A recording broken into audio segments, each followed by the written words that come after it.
It's just gone 5:15 AM on Wednesday the 3rd of August 2016, and I'm just about to start the first of my 4 Super Randonneur rides for this month.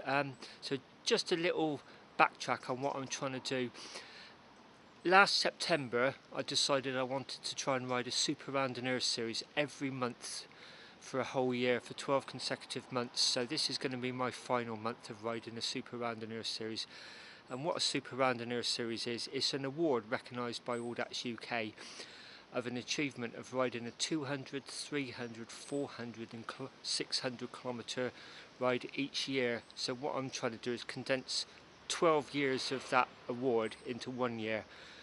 The reason I did that was I quite like colliding ideas. I mean, I'd like colliding that idea of a Super Randonneur series with something else that I came across a couple of years ago, which was Randonneur Round the Year, which is an unofficial recognition of riding at least a 200 kilometre Audax ride every month for a year, so you can sort of see the two fit quite nicely together. So first of all, how was I going to do it? And that was another sort of idea that I sort of brought into play. I only really discovered riding Audaxes by GPS, making my own routes up, about 18 months ago, and I just spotted the massive potential, especially with somebody like myself who is able to free up days during the week rather than having to sort of be restricted by calendar dates on weekends. So that's what I'm trying to do. I've tried to write a blog about it, not always been successful. Quite often I haven't had the time to do updates, but the blog is hashtag SRRTY, so it stands for Super Randonneur Round the Year. So hopefully you'll get the sort of concept of what I'm trying to do. So today, August the 3rd, is my 300 kilometre ride for the month. And what I'm doing is I've just left my house in Bath, come along the Two Tunnels route. I'm just about to join the main road between Midford and Norton St Philip. Now I'm going to be heading southeasterly down through the Wylye Valley, Salisbury, south of Salisbury, due south, then down through the Avon Valley to Downton, then sort of like heading due east across the New Forest to the west coast of Southampton Water, where I'm going to get a ferry from Hythe, hopefully, across to Southampton, then ride down Southampton Water to a place called Hamble. It's actually at the mouth, almost at the mouth of the River Hamble, and get a small ferry there across to Warsash, carry on heading down the Solent coast to Gosport, which would be about halfway. Then I'm going to head sort of north again. It'll be north-westerly, back up over Salisbury Plain, Pewsey, then more or less due west through the Pewsey Vale back to Bath. So I'm going to get on my way now. Try and keep this video a bit short, 'cause my plan is to try and just do some brief vlogging during this month. So today the 300, hopefully at the weekend an all night 200 kilometre ride. Next weekend hopefully I'm riding a 600 with a mate of mine, so that I'm really looking forward to that, and then the final 400 towards the end of the month. So anyway, time to get on my way. So I've just come through the New Forest. I'm now at the edge of Southampton Water at a place called Hythe. I'm looking at Hythe Pier, and just on the end of the pier there's a ferry which goes across to Southampton, which is where those tall buildings are on the other side. So I've just bought my ticket. I've got about 20 minutes before the ferry goes, so I've just been and got myself a drink and some food. I was a bit concerned about the ferry, because whenever you build ferries into Audax rides, there's sort of things out of your control. But then on the other hand, I quite sometimes like it when things go wrong, because it makes you sort of think on your feet, and you learn things when things go wrong anyway. So anyways, going across there, I did a quick bit of internet searching the other day just to sort of check the times in the ferry, and first of all I struggled to find their website, and then secondly I came across a news article which said in May the ferry actually crashed into the pier at Southampton, which is a bit sort of disconcerting. And then it just, anything like that, you just get a flood of sort of people complaining.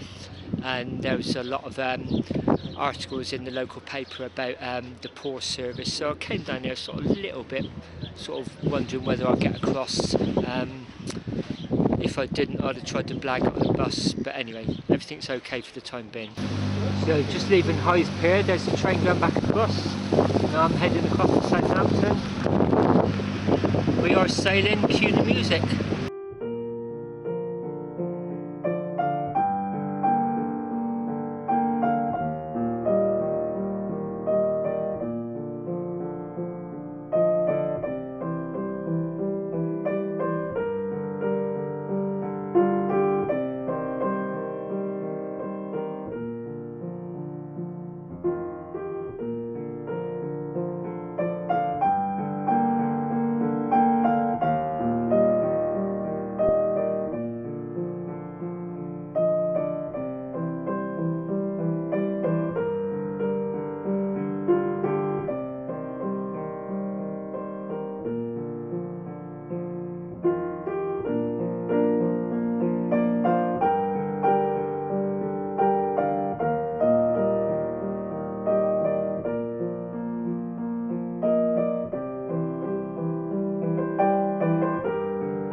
Just to clarify about the Audax distance, the route I submitted and was approved was from Bath down to Hythe, and then it starts again from here back to Bath. So even if I'd had to catch a coach or even ride around from Hythe to Southampton, that, you know, I've just come across the water, that distance doesn't count.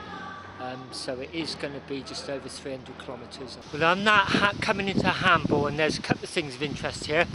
I mean, firstly, this is where in the 20s, the Supermarine Corporation was located, and it's probably the Honda or the Google of its day. Just one of those organisations which just push the boundaries, push the envelopes, encourage people to sort of take risks and try different things. And when you employ people who are as visionary as R.J. Mitchell, you end up coming up with things like this.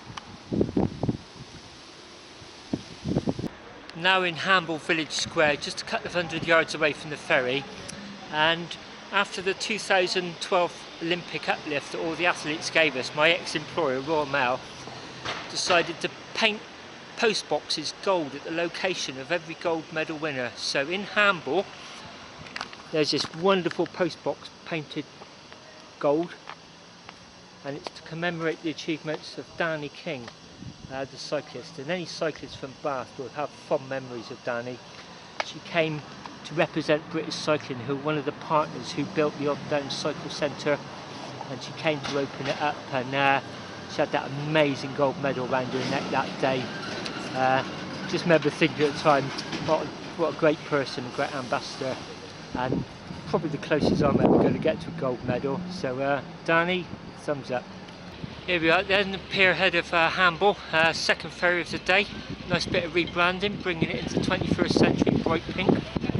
Just about to get on board. Hello. Heading across the River Hamble on the second ferry of the day.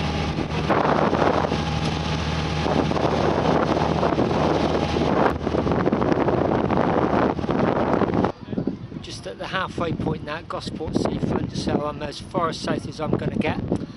In a few minutes, when I've had something to eat and drink, I'm going to start heading north back towards Bath.